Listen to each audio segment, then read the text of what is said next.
Katolik. Oke. Nah, saya orang Katolik ya. Saya mau sedikit tanya perihal eklesiologi, Romo.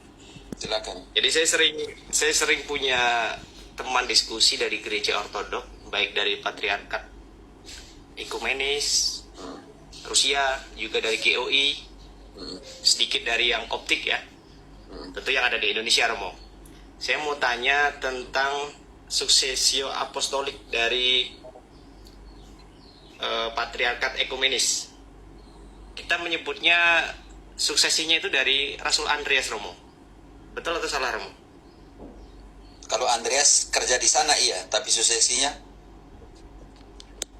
belum tentu. Yang pertama engkau harus mengerti bahwa ortodoks keluar dari gereja. Sebentar. Engkau harus mengerti dulu perpecahan yang terjadi. Siapa yang keluar dari gereja Katolik? Katolik atau ortodoks? Pertanyaan itu dulu.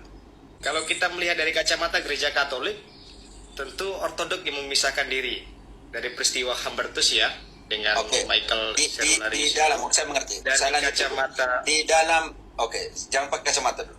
Di dalam konsili mana usaha untuk menyatukan kembali dua gereja itu? Di mana? Abad ke-15. Konsili mana? Saya bukan tanya kapan. Saya lupa, Romo. Dalam konsili apa? Oh, di Florence, Romo. Di Florence. Lalu siapa yang menentang konsili itu? Ketika patriarkat sudah setuju, hanya ortodoks Yunani turun ke jalan dan teriak, kami lebih memilih soberannya Turki daripada tiaranya Paus. Selesai. Engkau harus mengerti dulu siapa yang keluar, bukan kacamatanya siapa. Ya. Engkau bongkar semua 7 konsili ekumenis. Chalcedon 35 mengatakan secara jelas siapa pemimpin gereja universal. Pemimpin gereja universal tentu Sri Di Paus dalam Roma. konsili ekumenis sangat jelas, Uskup Roma adalah pemimpin gereja Katolik universal. Dan tidak satupun konsili dibuat tanpa otoritas Roma. Makanya ortodoks tidak bisa buat konsili, hanya bertahan dengan 7 konsili. Engkau tahu itu? Tunjukkanlah setelah, karena kalau mereka Katolik mula-mula, asli dan semuanya, persoalan di gereja harus diselesaikan menurut konsili. Apakah persoalan gereja selesai dengan konsili Konstantinopel III? Tidak ada lagi persoalan setelah itu dalam ortodoks? Kalau kita kembali kepada kitab suci, persoalan selalu ada dan persoalan diselesaikan dalam konsili. Kenapa ortodoks hanya bertahan dalam 7 konsili? Artinya setelah 7 konsili itu tidak ada lagi persoalan di dalam gereja ortodoks. Tunjukkanlah sekarang persoalan pertama secara nyata, bukan pertama. Persoalan yang ada nih antara ortodoks Yunani dan ortodoks yang berperang, antara ortodoks Rusia dan ortodoks di sampingnya yang perang, namanya apa? Ukraina. Perang antara Rusia dan apa? Ukraina. Pertanyaan saya untuk AMC, posisi patriarkat Rusia dan patriarkat Ukraina, di mana suara patriarkat Rusia ketika Rusia menyerang Ukraina? Di mana?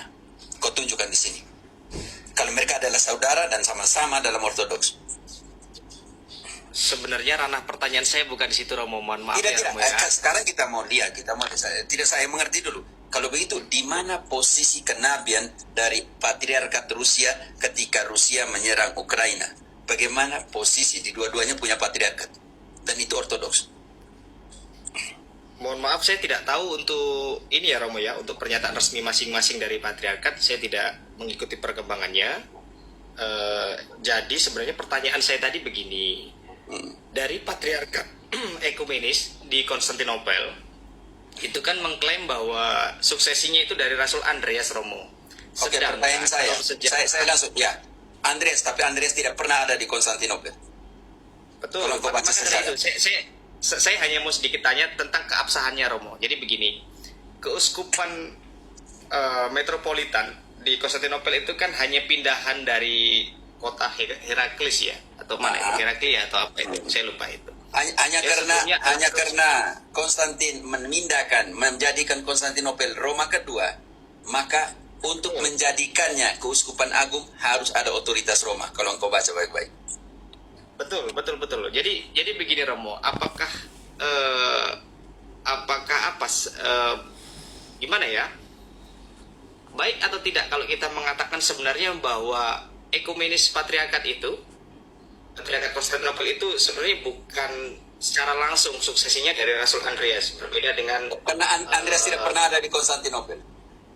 betul, betul, betul, betul. Bahkan Konstantinopel belum ada kota saat itu. Belum Maksudnya ada. begini, kalau patriarkat Koptik ya, Baba Demetrios itu kan dia mengklaim bahwa suksesi saya ini dari Rasul Markus begitu. Markus yang diutus langsung oleh Petrus dari Roma kan begitu. Markus Itu Alejandria saya bisa mengerti. Ya, begitu. Jadi Oke, pertanyaan saya sekarang bagaimana? kau buka dalam konteks sejarah. Di Ortodoks Timur hanya jaga tengkoraknya Andreas, sedangkan semua tulang yang lain tuh ada di Amalfi Italia. Dari segi itu saja kita sudah tahu betul. perkara selesai. Jadi Makanya sekarang pertanyaan siapa yang keluar dari Katolik kalau gitu? tentu menurut saya pribadi kalau saya belajar sejarah itu tentu gereja Ortodok Romo. Ya sudah selesai kalau begitu persoalan. Bukan, Makanya maksudnya kan berusaha di dalam konsili yang kau sebut tadi itu, konsili apa tadi yang untuk Ya. satukan kembali mereka? Florence Romo. Kenapa 1477 Ortodoks Yunani Florence. turun ke jalan-jalan dan memilih sobrannya Turki daripada tiaranya Paus? Dan ketika invasion dari Ottoman selesailah sudah usaha untuk menyatukan kembali. Jadi gini Romo, apakah sebenarnya sah-sah saja kita menolak bahwa klaim mereka tentang suksesi Andreas itu bagaimana? Kalau kita tolak begitu. Kau harus tanya Paus Roma, bukan saya. Karena Ortodoks pertemuan baru-baru pergi semua. Kalau Roma, kau lihat pertemuan dengan Bapak Paus. Iya, saya cukup update Romo. Cukup update untuk hal itu Romo. Jadi apa yang terjadi? Kalau seandainya waktu itu Ortodoks Yunani tidak turun ke jalan-jalan dan memilih sobrannya Turki, kita sudah kembali jadi satu. Pertanyaan saya, dari jumlah Ortodoks dengan Katolik Roma, ritus Ortodoks dengan Roma dan 24 ritus gereja Katolik punya, jumlahnya berapa sih Ortodoks di dunia? Ya mungkin hanya 300 atau 300-400 juta lebih Romo. Angka itu Kurang, ya? membuktikan keabsahan. Yang pertama, suksesi apostolik dalam pengertian apa, teman-teman? Kita pakai standar kepausan dari Petrus sampai dengan Leo tak Paus Leo. terputuskan. Kalau begitu, persoalan ada di mana? Persoalan tidak mau menerima otoritas kepausan. Selesai di situ.